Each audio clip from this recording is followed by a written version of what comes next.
Hello and welcome to UnJustified, where we always cover the truth, the facts, the good, the bad, the ugly, on an unbiased and sometimes very unpopular opinion. If you're not a member of our newest channel, Unjustified Crimes, please join us over there as well. You can hit the link in the description box below. There is where we cover all of the breaking crime news. And let's get right into today's video. Lena, we thank you for your time. Some major news today. Just a short while ago, I confirmed with Chris and Roberta Laundrie that representatives from the Northport Police Department visited their home and advised them that the remains were positively identified as those of Brian. Have they been asked to identify the remains in person? No, they have not. We had previously provided items for DNA testing and confirmation. And as my understanding is that is what was used to identify the remains. Under the circumstances, I think, first of all, this is difficult news for any parent to receive. How are your clients doing? I've been using the word distraught for the last couple of days now, and, they're extremely upset. And for some unknown reason, there are still people outside of their home, yelling and screaming and causing a ruckus. Which, any parent that's grieving the loss of a child should not have to deal with that. This has been a difficult few weeks for so many families, the Petitos as well. Do your clients understand the focus and attention on them? Of course they understand it. And it's been, how should I say, it's been very difficult to bear. Why did your clients lawyer up? You used the term lawyer up. I've been a friend of Chris Laundrie for over 25 years. And when I got a phone call from Chris advising me that he was getting some inquiries from law enforcement, he asked me if I could assist him. And of course, I was more than glad to do so. At any point in the last 5 weeks, have you spoken with Brian Laundrie? Yes, I spoke to Brian Laundrie on September 12th and September 13th. And what can you share about that conversation? Not much. Any conversation I had with Brian Laundrie is privileged. I can tell you that, Chris and Roberta have been worried about Brian Laundrie since Brian went out for the hike on that Monday. And, from there's been a lot of speculation, a lot of accusations, a lot of news outfits have proliferated that misinformation. And I firmly believe that's why these protesters are out there, because this has just become a circus, which there was no need for it to be that way. Did you ever see Brian Laundrie in person when he returned to Florida? I did not. And when was the last time his parents saw him before he went hiking? The morning he left for the hike. Have you believed over the last few weeks that he was alive? We were hopeful that he was alive because we had not heard from him and there was no sign of him after all of the search efforts that law enforcement had made. Obviously, each passing day and week, we understood that there might be a grim reality coming in the future. Those were confirmed today. Did Brian's parents share with you, did he share a plan with them? A plan for what? A plan for what he was going to do. His plan was to go out for a hike and absorb the fresh air, is what I understand. Was Brian in communication with his parents after he left the house on cell phone or in any other way? No, he was not. I believe that was clarified, that Brian had left his cell phone at home. Did Brian have any way to communicate? And yet, excuse me, Monty, and yet the news outlets, indeed Fox News just yesterday, had an anchor and pundits on their air setting forth how the Laundrie parents and myself were communicating with burner phones with Brian over the last several weeks. Well, I think there's a lot of questions. There's a lot of questions that everyone has. So my question to you is, have you communicated with Brian at any point after you spoke with him on the phone on the 12th and 13th? No, I haven't.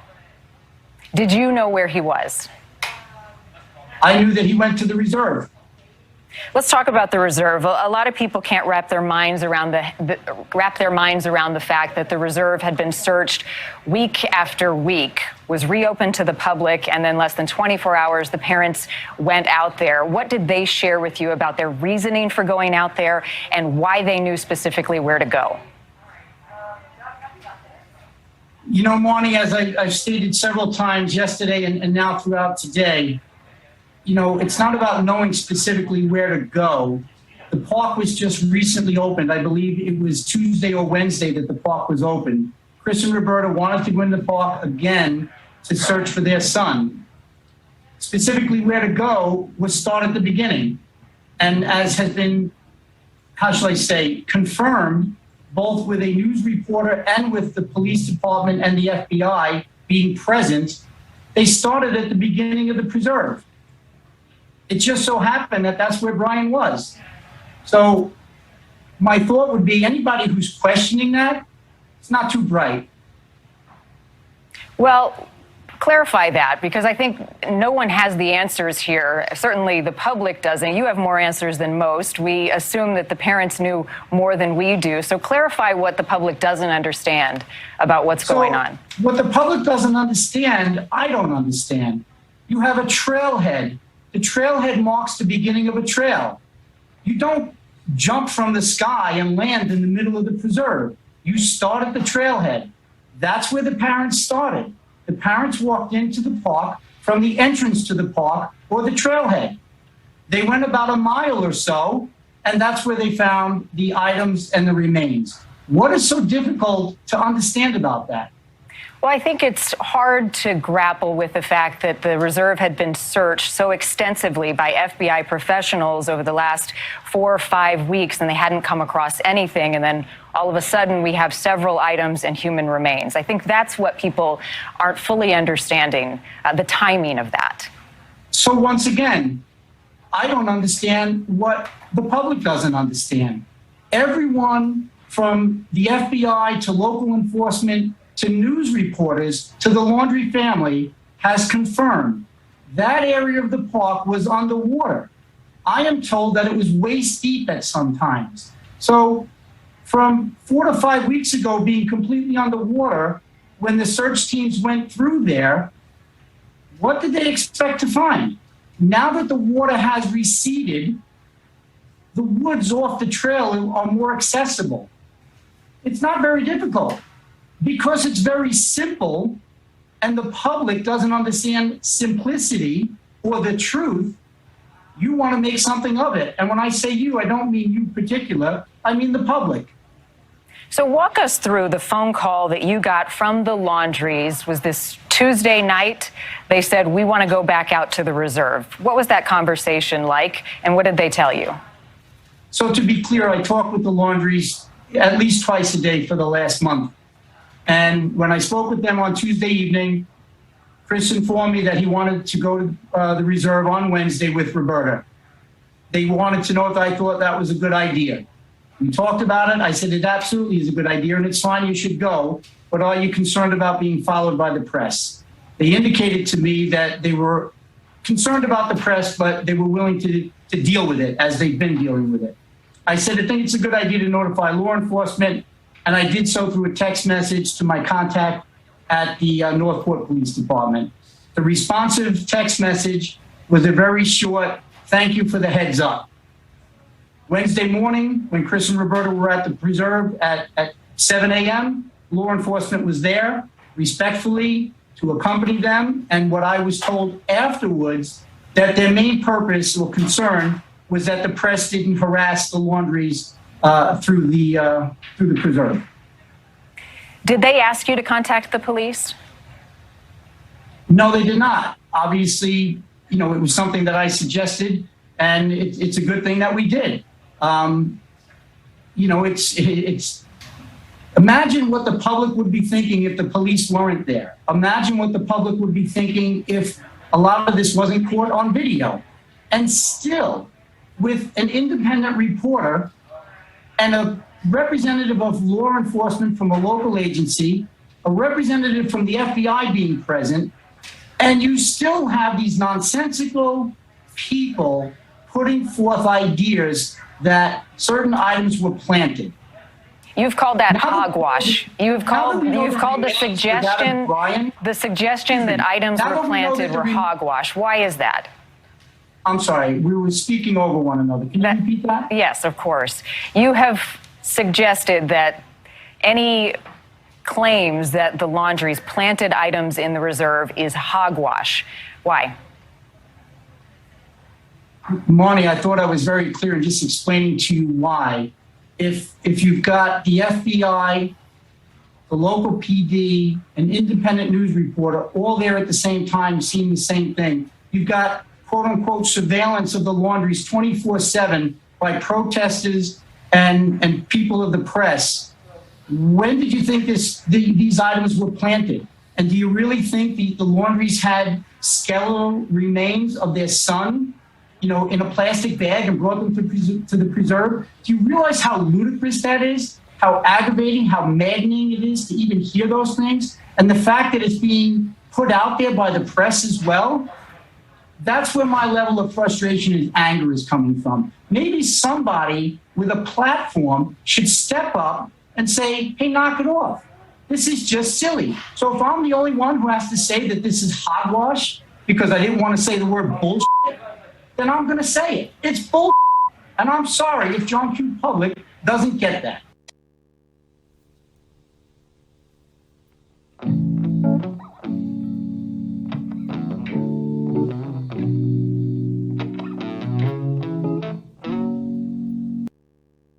Let me ask you, Mr. Bertolino, from the very beginning, the public has been watching this case unfold, starting with Gabby's disappearance. I think everyone understands your client's right to stay silent, to not talk. That silence does not presume guilt. However, in the court of public opinion, the last few weeks have been difficult.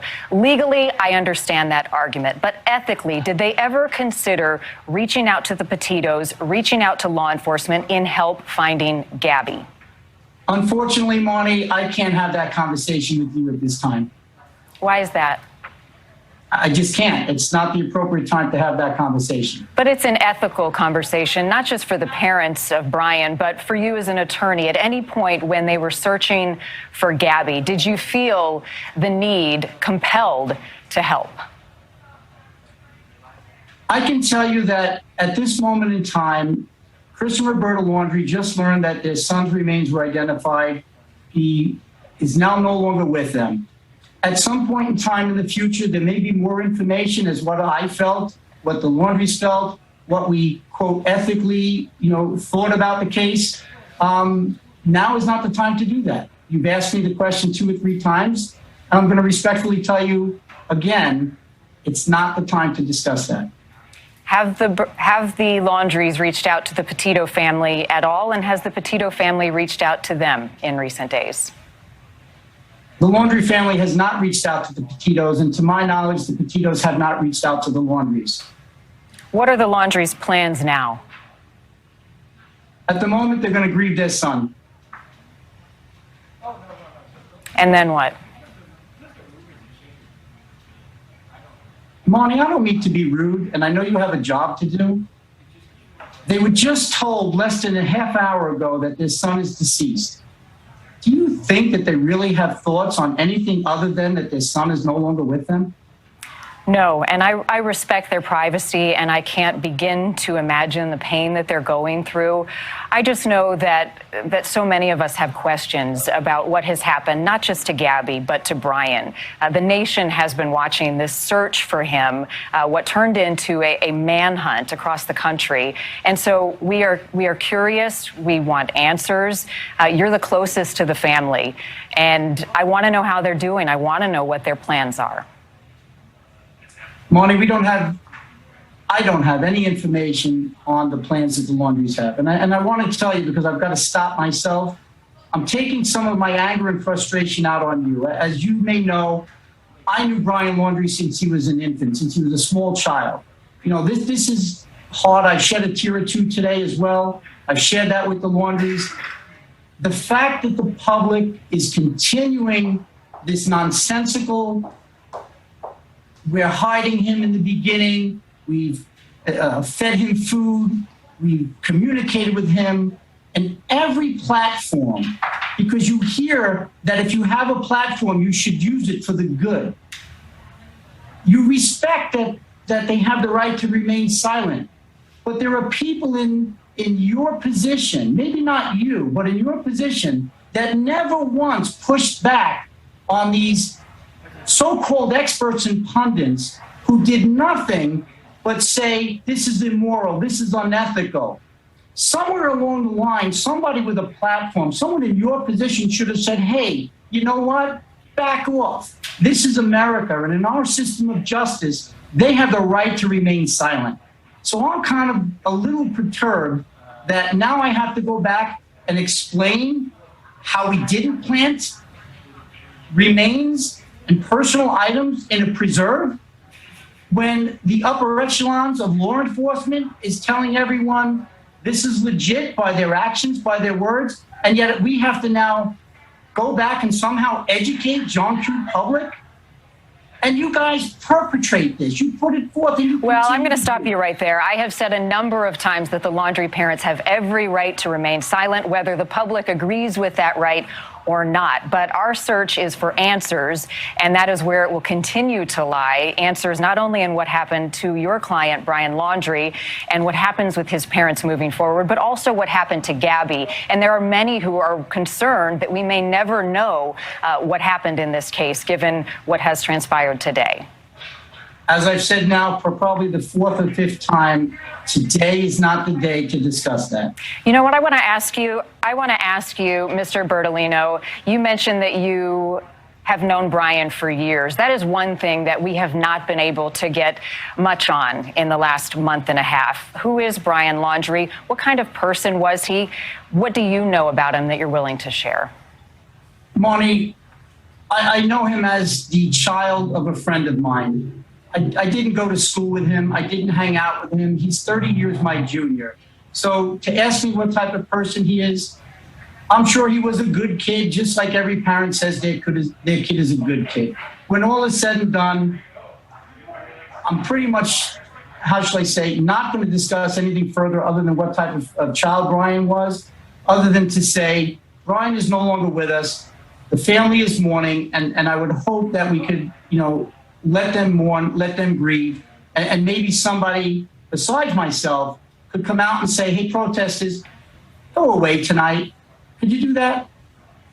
I just have a couple more questions. Have you spoken with Cassie? Not today, but I have spoken with her and Jim recently, yes. Do you plan to continue to represent the family moving forward, and do you see a need for that? I will be representing the family as long as it's necessary. Anything else you'd like to share and clarify about what has happened? No, I just want to apologize to you as an individual for my anger and frustration, but I've been dealing with this all day, and I've put out some statements that this is nonsense, and to hear it come from a platform like yours, that the question is even posed. I get that the internet is a whole different world, that the Twitter world and the people who play in that world, I understand that they may have a need for this, but for more respectable organizations to do the same thing, I find troubling. What do you find so troubling about the public's curiosity and search for answers? Curiosity and search for answers is one thing. Coming up with completely off the charts in the scheme of reality propositions of literally planting evidence, planting articles, even planting the remains, it's just beyond compare. That's what I find troubling. So just one more thing about that, and I promise I will let it go. Did your clients go out to the reserve prior to yesterday morning on their own at any time? Yes, they did. Back in early September, I shouldn't say early September, mid-September, which would have been the 14th and the 15th. Were they there with Brian or with authorities? No, they were there on their own. That was the day after Brian had went for the hike and didn't come home. And what did they do there?